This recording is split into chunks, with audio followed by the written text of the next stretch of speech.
Picture this. It's December 2008 and Barack Obama has just been elected President of the United States. The nation is celebrating this historic moment. Meanwhile, in Illinois, the state's governor is on the phone scheming about how to sell Obama's now vacant Senate seat to the highest bidder.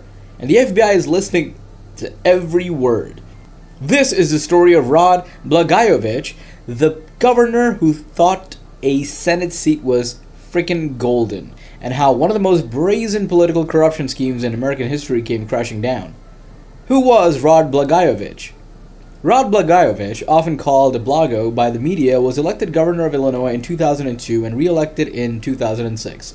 He was a Democrat, a former congressman, and by all appearances, a rising political star. He had big hair, a bigger personality, and even bigger ambitions. He presented himself as a reformer who would clean up Illinois politics, which was ironic considering what was about to happen. But behind the scenes, federal investigators had been watching Blagojevich for years. The FBI suspected him of various corruption schemes involving state contracts, appointments, and campaigning fundraising. By 2008, they had obtained court approval to wiretap his phones both at his office and his home. What they heard was beyond anything they could have imagined. Illinois has a notorious history of corrupt governors. Before Blagojevich, 3 other Illinois governors had been convicted of federal crimes: Otto Kerner Jr., Dan Walker, and George Ryan. Blagojevich was about to become the 4th, and his case would be the most spectacular. Obama's Senate seat becomes available. When Barack Obama won the presidential election on November 4, 2008, his U.S. Senate seat automatically became vacant. Under Illinois law, the governor had the power to appoint someone to fill that seat until a special election could be held. It was a significant appointment, a Senate seat representing Illinois, and whoever filled it would have considerable political influence. For most governors, this would be seen as solemn responsibility, a chance to choose someone qualified to serve the people. For Rod Blagojevich, it was an opportunity. The FBI wiretaps captured him discussing the Senate seat not as a public trust but as a valuable commodity he could trade for personal gain. On November 5th, just one day after the election, Blagojevich was recorded saying, "I've got this thing and it's freaking golden. I'm not just giving it up for freaking nothing." That quote would become infamous, defining his downfall and shocking the nation. The schemes. The wiretaps revealed that Blagojevich and his advisors discussed multiple schemes for profiting from the Senate seat and its appointment.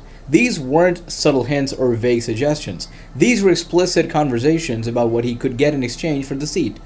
One option discussed was appointing someone in exchange for a high-paying position for Blagojevich himself. He talked about being appointed as Secretary of Health and Human Services in Obama's cabinet, or being given a lucrative job at a non-profit organization or union that paid $250,000 to $300,000 a year. He even discussed getting his wife placed on corporate boards where she could earn fees. Another scheme involved campaign fundraising. Blagojevich discussed appointing someone who would help him raise millions of dollars. For his political campaigns, he talked about specific individuals and what they could do for him financially in exchange for the appointment.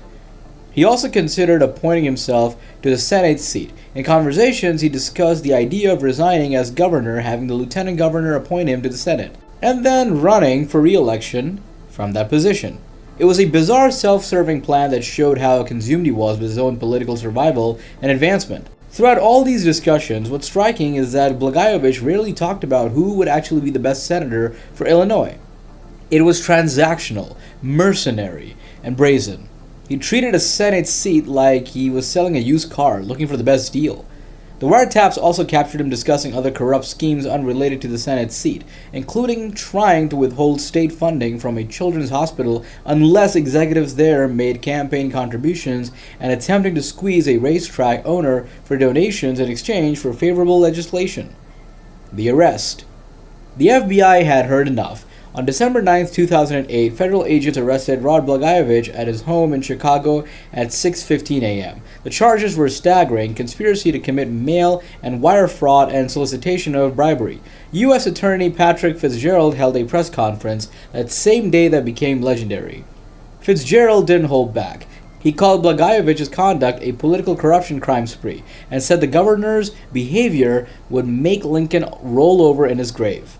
He detailed the schemes, including the infamous golden quote, and made it clear that Blagojevich had been caught red-handed on FBI wiretaps discussing criminal activity. The news exploded across the nation. Here was a sitting governor arrested for trying to sell a Senate seat, and the FBI had him on tape. The audacity was breathtaking. Politicians from both parties expressed shock and outrage.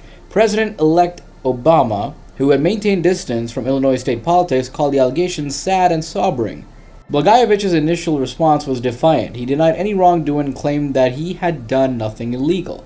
In the following weeks, he embarked on a bizarre media tour, appearing on talk shows and news programs to defend himself. He went on The View, Good Morning America, and even The Celebrity Apprentice in 2010, maintaining his innocence while the legal proceedings moved forward. Impeachment and removal. The Illinois House of Representatives wasn't willing for the federal case to conclude. On January 9, 2009, they voted 114-1 to impeach Blagojevich, making him the only 8th governor in U.S. history to be impeached. The lone dissenting vote came from a representative who felt the impeachment was too rushed, not because he supported Blagojevich. The Illinois state then conducted an impeachment trial. Blagojevich was given the opportunity to defend himself, and in a dramatic closing statement, he proclaimed his innocence and quoted Rudyard Kipling. It didn't work. On January 29, 2009, the Illinois Senate voted unanimously 59-0 to remove Blagojevich from office and bar him from ever holding state office again. He became the first Illinois governor to be impeached and removed. Lieutenant Governor Pat Quinn was immediately sworn in as governor. Blagojevich's political career was over, but his legal troubles were just beginning. The trial and conviction. Blagojevich's federal trial began in June 2010. The prosecution presented the wiretap recordings, witness testimony, and evidence of the various schemes. The defense argued that Blagojevich was just engaging in normal political horse trading, not criminal activity, and that his talk was just that, talk, not action. The first trial ended with a hung jury on most counts, convicting him on only one count of lying to federal investigators. Prosecutors immediately announced they would retry him on the remaining charges. The second trial in 2011 was more successful for prosecutors. On June 27, 2011, Blagojevich was convicted on 17 of 20 counts, including wire fraud, attempted extortion, and conspiracy. The jury found that he had indeed tried to trade the Senate seat for personal benefit and had engaged in other corrupt schemes. On December 7, 2011, Judge James Zagel sentenced Blagojevich to 14 years in federal prison, one of the longest sentences ever for a governor. Zagel said Blagojevich had violated the public trust and engaged in extensive corruption. Blagojevich began serving his sentence in March 2012 at a federal prison in Colorado. Commutation and legacy. Blagojevich served 8 years of his sentence. In February of 2020, President Donald Trump commuted his sentence, releasing him from prison. Trump had long expressed sympathy for Blagojevich, calling the sentence excessive and unfair. The commutation was controversial, with critics arguing that Blagojevich's crimes were serious and his sentence appropriate. Today, Rod Blagojevich remains a cautionary tale about political corruption and the abuse of power. He became the 4th Illinois governor convicted of federal crimes, cementing the state's reputation for corrupt politics. His case showed that even in an era of surveillance and federal scrutiny, some politicians still believe they're above the law. The freaking Golden Code became shorthand for political corruption and remains one of the most memorable lines in American political scandal history. Rod Blagojevich's attempt to sell Barack Obama's Senate seat was brazen, corrupt, and ultimately self-destructive. He had power, position, and opportunity, and he threw it all away for personal gain. His story reminds us why checks and balances matter, why investigative journalism and law enforcement vigilance are crucial, and why public office is a trust, not a commodity to be sold.